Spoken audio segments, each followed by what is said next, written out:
سلام، آموزش بافت سرهمی بچگونه رو براتون داریم.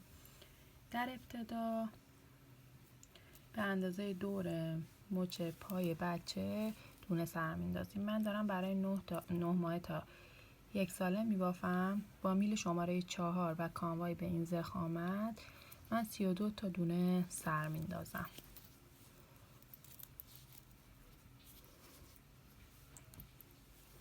سه، 4، 5، 6، 7،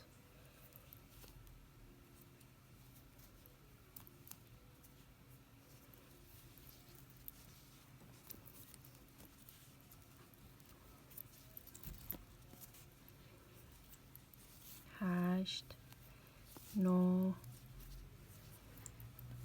10، 11،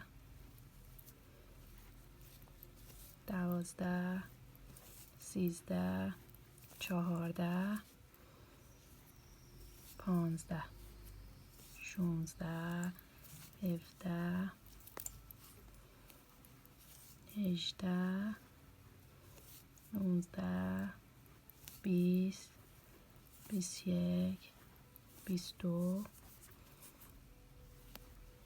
23، 24، 25، 26، 27، 28، 29،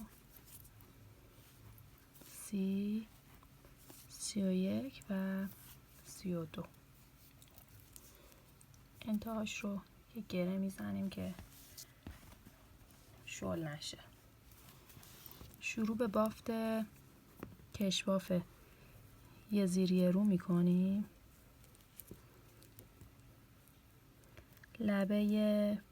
برای لبه پاچه سرهمی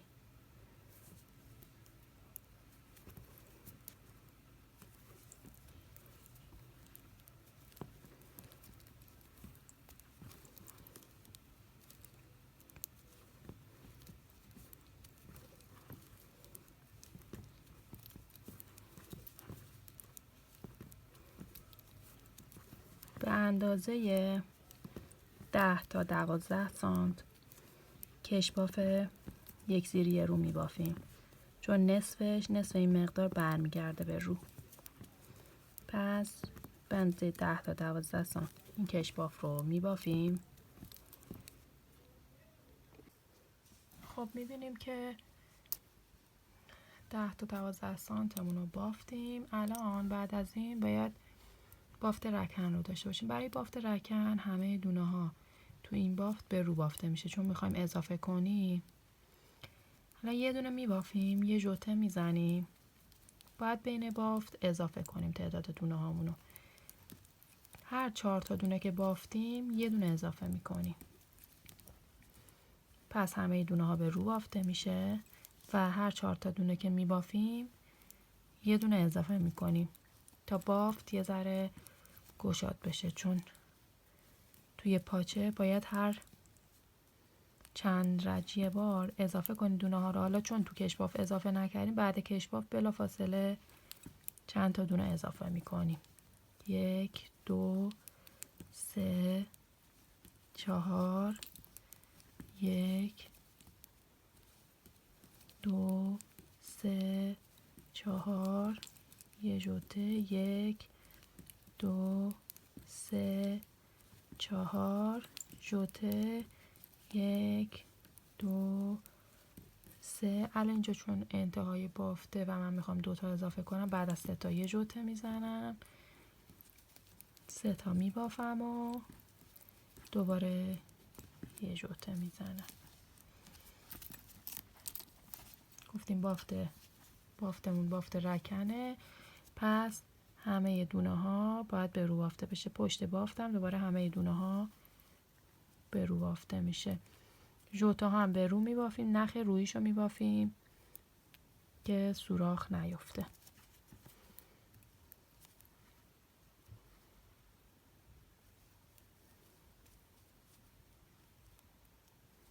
به این شیوه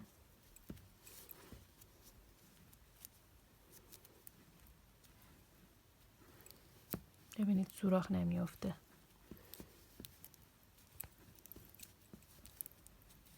پس تمام دونه های این رجم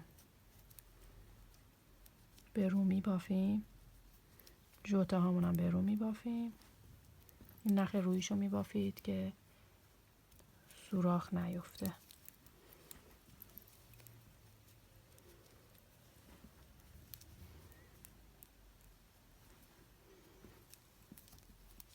تا انتهای رج میبافیم دونه ها رو. میبینیم پشت کار رو بافتیم. الان تعداد کل دونه هامون رو میشماریم. من تعداد کل دونه هام 41. حالا یا اگه فرد بود که اون یه دونه ای که اضافه است تقسیم بر 2 میکنیم. 41 تقسیم بر 2 میشه 20. 2 تا 20 تا به اضافه 1. اون یه دونه رو میندازیم وسط. اگر هم زوج بود که کلا تقسیم بر 2 میکنیم. من حالا نصف دونه ها رو میبافم، میام جلو. همون بافت رکن.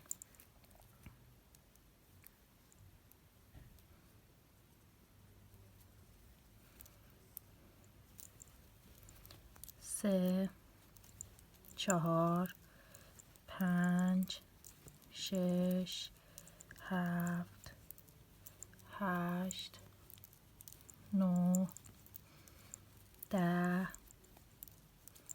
11، 12، 13، 14،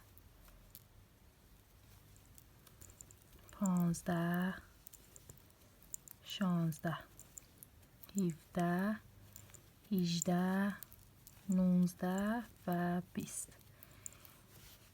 چون دونه هم فردا اون یه دونه وسط هم میبافم. الان 20 تا دونه داریم. میخوام یه پیچ گیسباف بزنیم. برای پیچ گیسباف به 12 تا دونه نیاز داریم. الان 20 تا دونه داریم. 12 تاش که برای پیچ گیسباف بره میمونه 8 تا دونه. 3 تا دونه میبافیم. 1، 2، 3. 12 تا به زیر میبافیم که برای پیچمونه. 2، 3، 4، 5، 6، 7، 8، 9، 10، 11 و 12 و 5 تای بعدی رو رکن میبافیم.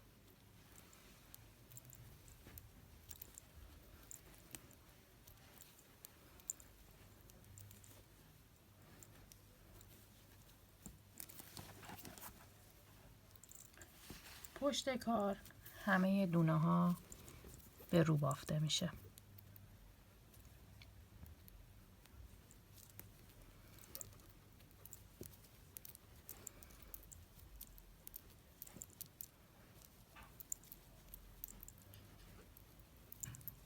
پس این رج همه دونه ها رو به رو میبافیم. خب پشت کار رو بافتیم. این رج و پشت کارم دوباره میبافیم. این رج که باز دوباره رکنه و اون 12 دونه‌ای که به زیر بود میبافیم.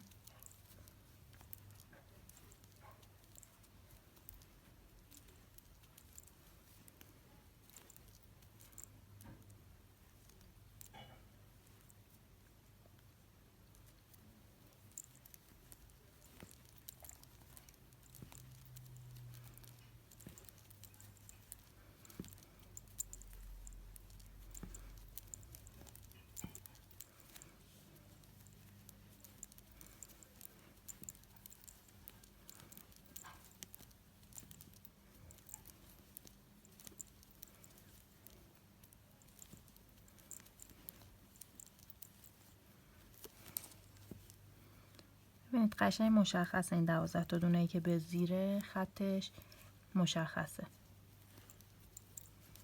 دقیقاً از اینجا شروع میشه. ببینید مشخصه. 1، 2 گره رو پشت کار میندازید. 3، 4، 5، 6 7 8 9 10 11 و 12 و ادامه بافت.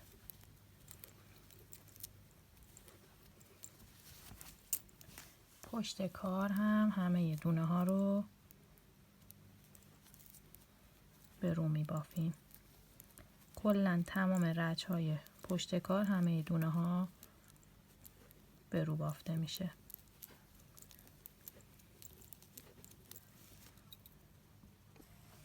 پشت کار رو بافتیم، شروع به بافت رچ جدید میکنیم. دونه های رکنمون رو میبافیم.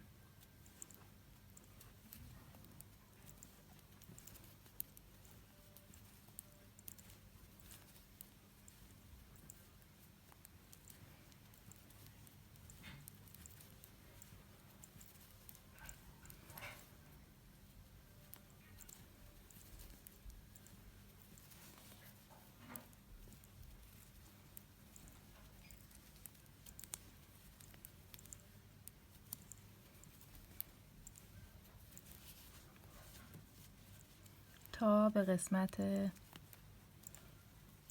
پیچمون برسیم، یعنی به 12 تا دونه‌ای که به زیر بافته بودیم.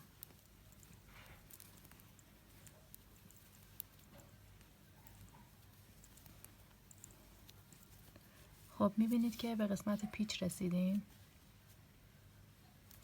4 تا دونه رو میبافیم به زیر. 1 2 3 4. 8 تای بعدی رو از میل در میاریم و اول 4 تای دوم میکنیم داخل میل، بعد 4 تای اول رو به روی میل میاریم. پس اول 4 تای دوم رو داخل میل میکنیم، ببخشید 4 تای اول رو داخل میل میکنیم، 4 تای دوم رو با میل میگیریم، با میل دوم میگیریم و به روی 4 تای اول میاریم و همشون به زیر بافته میشه.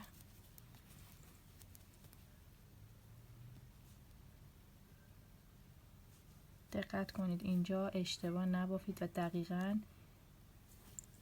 8 تا دونه داشته باشید.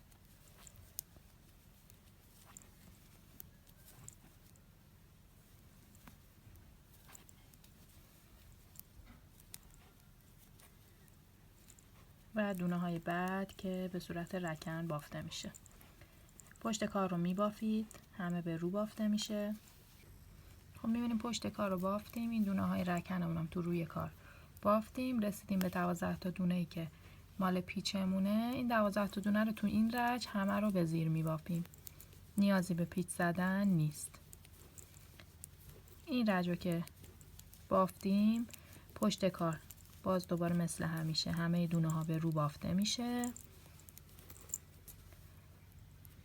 رچ بعد هم دونه های رکنش رو میبافیم تا به این قسمت پیچ برسیم تا بقیه‌اش رو براتون توضیح بدم.